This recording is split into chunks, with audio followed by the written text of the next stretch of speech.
नमस्कार दोस्तों, मैं देवेंद्र आप सभी को इतिहास विषय से रूबरू कराऊंगा। तो सबसे पहले तो मैं बता दूं कि मेरा ये ब्रीफ इंट्रोडक्शन है जो आप देख सकते हैं, और मैं इतिहास विषय से जुड़ा हूं और इतिहास विषय को पढ़ाता हूं। तो हम MPPSC से जुड़े हुए मेंस से संबंधित टॉपिकों को कवर करेंगे एक एक करके। ठीक है, चलिए आगे बढ़ा जाए। तो सबसे पहले हम पढ़ने से पहले ये देख लें कि हमारा सिलेबस क्या है। तो हमारा जो सिलेबस है अकॉर्डिंग टू MPPSC जो सिलेबस है उनके अनुसार इकाई नंबर 1 में जो है भारत का राजनीतिक, आर्थिक, सामाजिक और सांस्कृतिक इतिहास हड़प्पा सभ्यता से 10वीं शताब्दी तक। तो इसका मतलब है कि अगर हम इसको देखें कि हड़प्पा सभ्यता से कहाँ तक है, 10वीं शताब्दी तक। तो ये जो है हड़प्पा सभ्यता से 10वीं शताब्दी तक राजनीतिक, आर्थिक, सामाजिक और सांस्कृतिक, तो कितने पक्ष हैं हमारे? 4 पक्ष हैं। तो 4 पक्षों को हमें देखते हुए चलना है।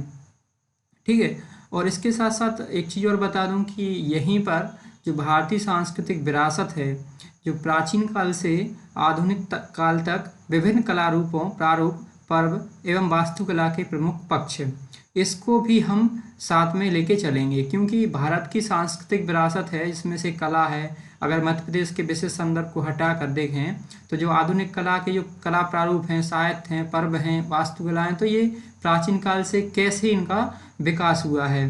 तो 4th यूनिट का सेकंड पार्ट और पहली यूनिट का ये पूरा का पूरा सारा पार्ट हम कवर करेंगे। तो चलिए दोस्तों आगे बढ़ते हैं। तो सबसे पहले मैं आपको बता दूं कि हमारी तैयारी करने की रणनीति क्या हुई। तो हमने सिलेबस तो देख ही लिया। इस सिलेबस को रट लो, घोंट लो, जैसा भी करना हो कर लो, लेकिन याद हो जाना चाहिए। फिर देखते हैं प्रश्नों की प्रकृति।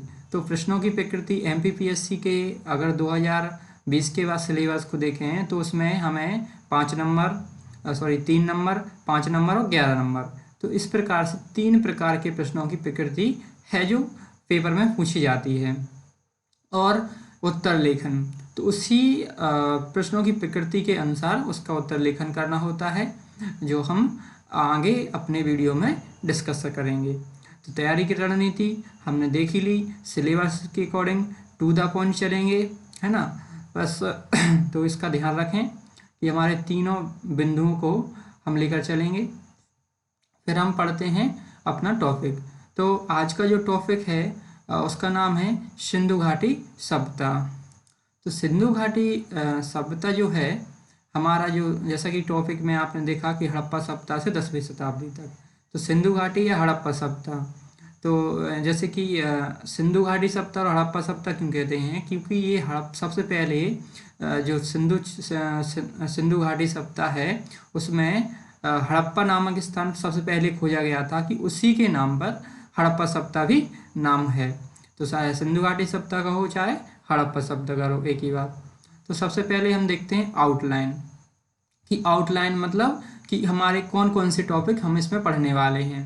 तो एक छोटा सा इंट्रोडक्शन हम करते हुए चले जाएंगे कि अध्ययन के स्रोत क्या हैं इनके, और अगर उद्भव है तो उस उद्भव में विवाद के कारण क्या हैं, ठीक है, और कौन कौन से सिद्धांत हैं उद्भव से संबंधित, है ना, और हड़प्पा सभ्यता का विस्तार कहाँ से कहाँ तक था, हड़प्पा सभ्यता की विशेषताएं क्या थीं, ठीक है, जैसे कि विशेषताओं में फिर और अगर हम देखें तो नगर निर्माण योजना होती है तो उसकी क्या विकृति है, क्या विशेषताएं हैं, और ये अगर हम देखें कि समकालीन सभ्यता से अगर हम तुलना करेंगे तो उसमें क्या विशेषताएं नज़र आती हैं, है ना, जल प्रबंधन और उसके संरक्षण की योजना में क्या अंतर थे, वर्तमान नगरीकरण को कैसे प्रेरणा दे रहा है, ये भी देखेंगे। फिर नगरीय सभ्यता के तत्व कौन कौन से हैं, ठीक है, उपजीविका के आधार क्या हैं, उपजीविका यहाँ से हम इकोनॉमी वाले मतलब आर्थिक पक्ष आ जाएगी कि उपजीविका के आधार क्या हैं, है ना। फिर व्यापार की स्थिति कैसी है, कहाँ कौन से व्यापार से मदें थीं, व्यापारिक मदें थीं, कहाँ से व्यापार होता था, व्यापार के मार्ग कौन कौन से होते थे, ये सब हम व्यापार की स्थिति में देखेंगे। आर्थिक देखने के बाद हमारा राजनीतिक आएगा, तो राजनीतिक जीवन में क्या है, मतलब राजनीतिक जीवन में उनका कैसे शासन प्रशासन चलता था, उसके बारे में हम देखेंगे।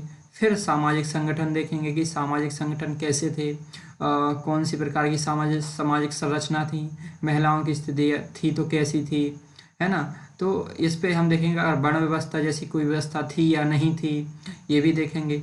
तो इस प्रकार से सामाजिक देख लेंगे। मतलब संस्कृति में हम क्या देखेंगे, यानी जो सांस्कृतिक पक्ष है उसमें हम देखेंगे धर्म, दर्शन और कला। तो 3 पक्ष हैं, धर्म, दर्शन और कला। तो तीनों में किस किस का विकास यहाँ पर दिखाई देता है। फिर एक टॉपिक हम बना सकते हैं कि पतन कैसे हुआ। तो पतन में सबसे पहले हम विवाद देख लेंगे कि विवाद क्या है। फिर हम इसमें और भी देख सकते हैं कि पतन से संबंधित कौन कौन से सिद्धांत दिए जा रहे हैं या दिए गए हैं, है ना। और विरासत और महत्व क्या है। तो इस प्रकार से ये सारी आउटलाइन जो हमने देखी है, इस आउटलाइन को ध्यान में रखते हुए हमें पढ़ना होगा, जिनमें से हमारा टॉपिक जो है आर्थिक, सामाजिक और सांस्कृतिक इतिहास ये। लेकिन हमें इसकी पृष्ठभूमि थोड़ा थोड़ा नॉलेज जरूर रखना होगा, राइट। तो इस प्रकार से हम अपना करते हुए आगे बढ़ेंगे, राइट। तो चलो अब आगे बढ़ते हैं। तो सबसे पहले हड़प्पा सभ्यता के अध्ययन के स्रोत देख लेते हैं। तो हड़प्पा सभ्यता के अध्ययन के स्रोत हमें कौन कौन से दिखाई देते हैं। तो हड़प्पा सभ्यता के अध्ययन के स्रोत में हमें 2 प्रकार के स्रोत दिखाई देते हैं, साहित्यिक और पुरातात्विक। तो साहित्यिक और पुरातात्विक में कौन कौन से हैं ये भी हम देखेंगे। तो जैसे कि आपने देखा साहित्यिक में हड़प्पा लिपि है, और जो मेसोपोटामिया का जो साहित्य है उस साहित्य में हड़प्पा सभ्यता के लिए जो मेलुहा नाम का प्रयोग होता था, मतलब साहित्यिक स्रोत के रूप में ले सकते हैं। इस पर हड़प्पा सभ्यता के संबंध में हमें क्या साहित्यिक स्रोत में हड़प्पा लिपि मिलती है और मेसोपोटामिया का मेलुहा जैसे मिला हुआ है। इसके साथ साथ हम ऋग्वेद में एक हरिउपिया शब्द का नामक शब्द का प्रयोग किया जाता है, तो भी वो ही एक साहित्यिक साक्ष्य है, ठीक है। तो इस प्रकार से हम देखें हड़प्पा सभ्यता के साहित्यिक स्रोत क्या हैं, लेकिन इनकी सीमाएं थी कि अभी यहाँ तक मतलब इनकी जो लिपि है अभी तक पढ़ी नहीं गई है। तो इस प्रकार साहित्यिक साक्ष्यों का अभी तक उपयोग नहीं हो पाया है, इसीलिए इसे आद्य ऐतिहासिक काल में भी रखा जाता है, सिंधु घाटी सभ्यता या हड़प्पा सभ्यता वाले जो है विषय को। दूसरा है हमारा पुरातात्विक स्रोत। तो पुरातात्विक स्रोतों में हम भवन और स्मारक देखेंगे, मुद्रा और मुद्रांकन देख लेंगे, ठीक है, और अन्य कलाकृतियाँ। तो इस प्रकार से कौन कौन से भवन, मतलब भवन और निर्माण, भवन कैसे निर्माण होते थे, ठीक है, स्मारक क्या थे, तो उनसे हमें हम उनकी राजनीतिक, आर्थिक, सामाजिक संरचना, सांस्कृतिक संरचना दिखाई देती है। तो भवनों से हमें क्या दिखाई देता है, स्मारक से क्या दिखाई देता है, किसके संकेत मिलते हैं कि राजनीतिक जीवन कैसा था, धार्मिक जीवन कैसा था, सांस्कृतिक जीवन कैसा था, है ना। मुद्रा और मुद्रांकन पे किस प्रकार की मुद्राएं थीं, और मुद्रा पर कौन कौन से अंकन थे, किस प्रकार का अंकन था, ठीक है, अंकन था तो कौन कौन सी भाषाओं में था, ये भी देखना होगा।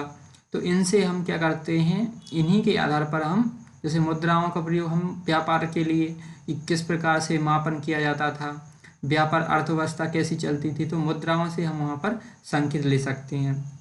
तो और अन्य कलाकृतियाँ जैसे मूर्ति कला हुई, है ना, बहुत सारे मृण मूर्तियाँ हुई, तो इन प्रकार से हम ये देख सकते हैं स्रोतों में। तो साहित्यिक, पुरातात्विक दोनों प्रकार के स्रोत दिखाई देते हैं हमें कहाँ पर, हड़प्पा सभ्यता में, राइट। फिर हम देखेंगे हड़प्पा सभ्यता के उद्भव में विवाद के कारण।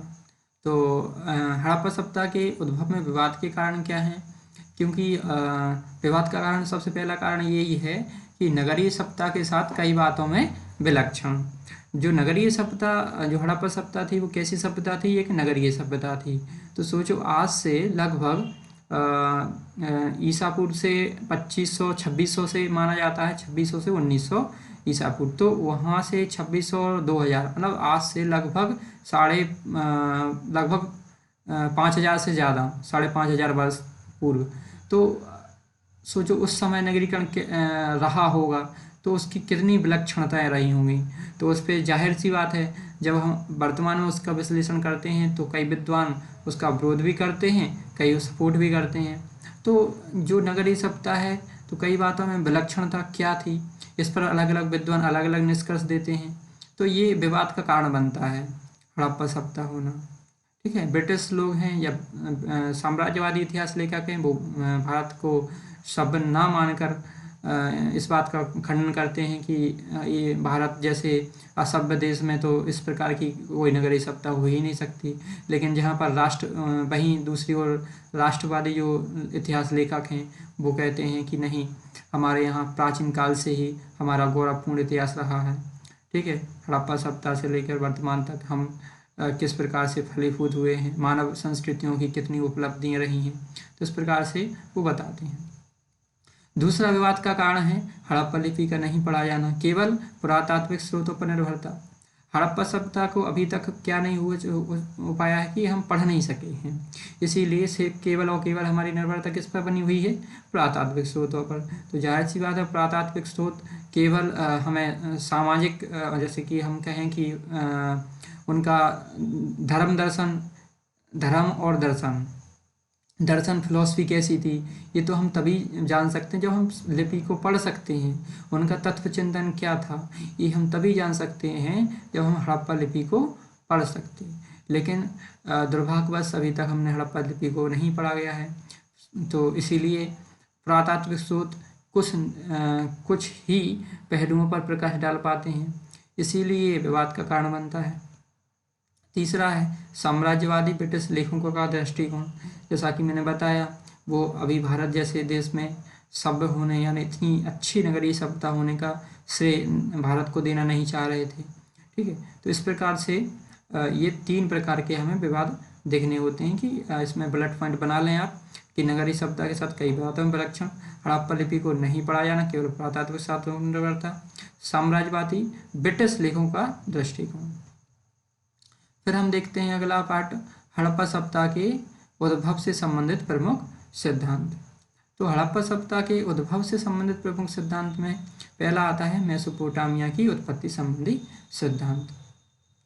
तो हड़प्पा सभ्यता इसी प्रकार पहले हम यही देख लेते हैं, मेसोपोटामिया की उत्पत्ति संबंधी सिद्धांत। इस सिद्धांत के अंतर्गत क्या कहा गया है कि जो हड़प्पा सभ्यता है वो भारत की उत्पत्ति न होगे, वो कहाँ की है, मेसोपोटामिया से प्रेरित हुई थी और वहीं से प्रेरणा स्वरूप कुछ लोग यहाँ पर आए और उन्होंने हड़प्पा सभ्यता को बसाया। जैसे कि इसमें हम आगे देखेंगे, इसकी अगली स्लाइड ले लेते हैं, जनसंख्या का प्रवास।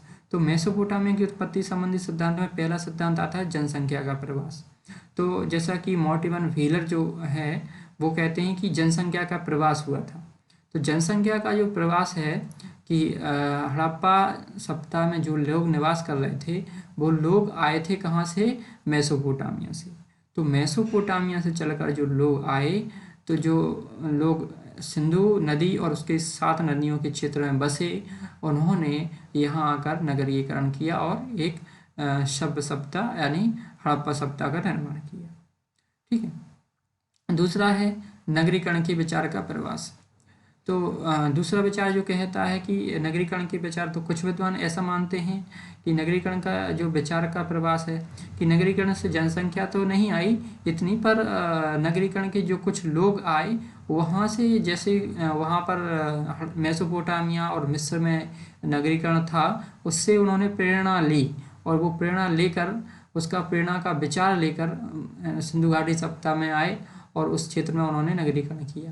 तो इस प्रकार से हम देखते हैं कि जनसंख्या के प्रवास और नगरीकरण के विचार का प्रवास दिखाई देता है। सीमाएं का क्या है, नगर निर्माण योजना, मोहर लिपि और मतलब सीमाएं ये हैं कि अगर मेसोपोटामिया और सिंधु घाटी सभ्यता में अंतर के बिंदु देखें, तो अगर हम इनको रेखांकित करते हैं तो नगर निर्माण योजना वहाँ अलग थी, भारत में अलग थी। कैसे अलग थी, वहाँ पर बड़े बड़े जिगुरत बनते थे, ठीक है, और पिरामिड बनते थे मिस्र मेसोपोटामिया में, लेकिन भारत में इस प्रकार की कोई संरचना दिखाई नहीं देती है। भारत के जो नगर निर्माण योजना है उनमें अधिकांशतः नगरों में, अधिकांशतः शहरों, मतलब जो भी स्थल हैं हड़प्पा स्थल, वहाँ पे आपको नगर दुर्ग और सार्वजनिक मतलब हम कहें कि जो नगर निर्माण योजना थी उसमें 2 प्रकार की विशेषता थी कि एक तो सार्वजनिक भवन थे और एक क्या था, नगर दुर्ग था। तो दुर्ग और सार्वजनिक भवनों में बटा होना, ठीक है। और बेहतर हम कहें नगरीकरण में जैसे कि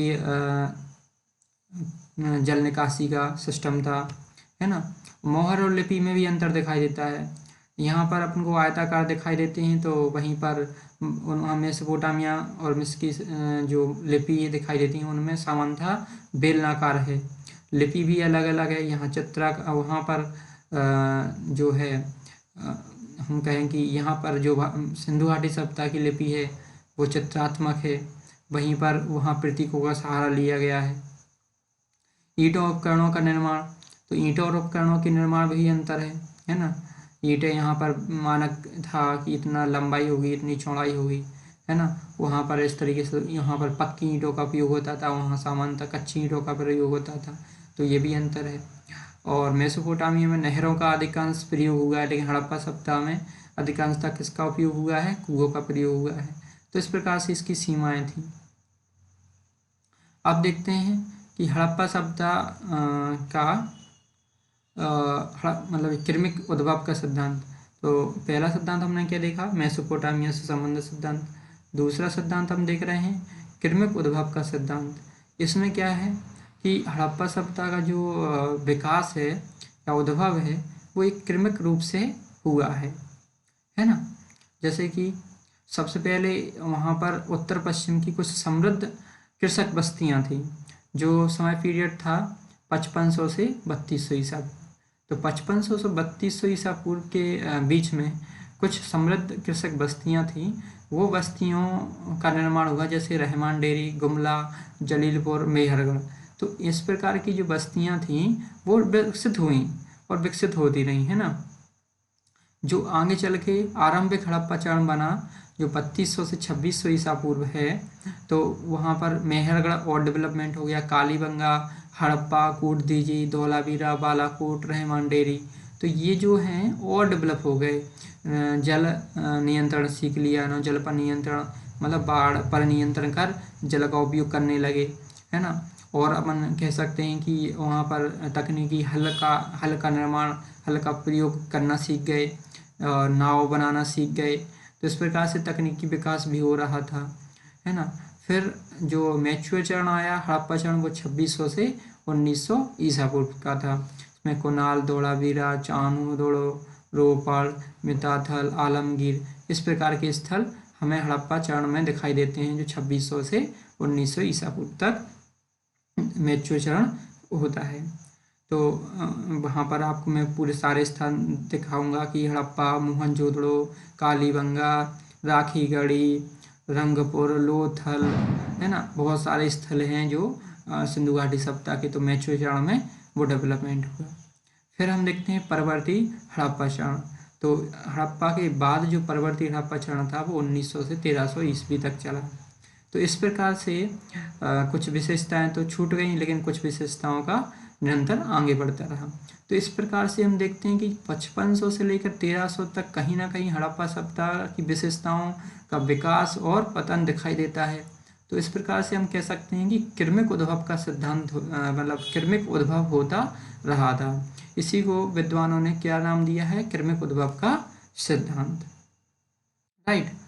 तो इस प्रकार से हमने देखा। अब ये इम्पोर्टेंट है कि हड़प्पा सभ्यता का विस्तार। तो हड़प्पा सभ्यता का विस्तार देखें तो हम यहाँ पर आप देख सकते हैं, जैसे कि मैप में दिख रहा होगा, यहाँ से लेके यहाँ तक और यहाँ से लेके यहाँ तक, मतलब ईस्ट में इधर और वेस्ट में सुतकांगेडोर, उत्तर में मांडा, दक्षिण में दैमाबाद, महाराष्ट्र, जो प्रवरा नदी घाटी है। तो इस प्रकार से ये सारा क्षेत्र जो था हमारा, जो मैच्योर फेज आया 2600 से 1900, उसमें इंडस वैली सिविलाइजेशन ग्रो की, राइट। तो उत्तर में मांडा था, जो जम्मू कश्मीर में है, अखनूर जिले में पड़ता है, चिनाब नदी घाटी है। पूरब आलमगीर, मेरठ जिले और हिंडन नदी घाटी जो है यमुना नदी की सहायक नदी है।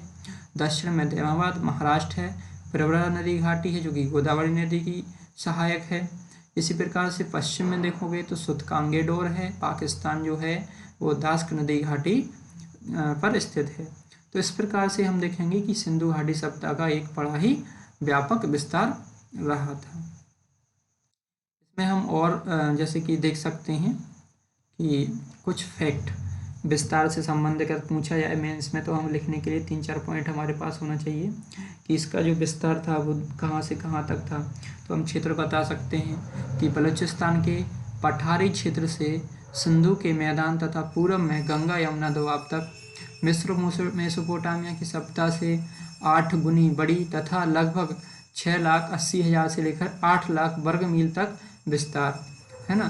तो सोचो मिस्र मेसोपोटामिया दोनों को मिला दी जाए तो ये लगभग 8 गुनी थी इन दोनों को के मुकाबले, ठीक है, सभ्यता से 8 गुनी बड़ी।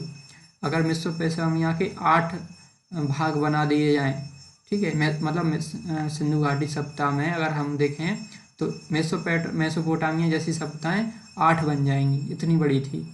तो 8 लाख वर्ग किलोमीटर तक उसका विस्तार था। उत्तर में हमने देख लिया मांडा है जो इसमें अखनूर ज़िले में है, ठीक है। दक्षिण में क्या है, पश्चिम में बलूचिस्तान है, आलमगीर है पूरब में। तो इस प्रकार से हम ये बता सकते हैं और चित्र बना दें, बेहतरीन है ना। तो आज के लिए हम यहीं पर विराम देते हैं, फिर हम अगले लेक्चर में कंटिन्यू करेंगे। थैंक यू, धन्यवाद।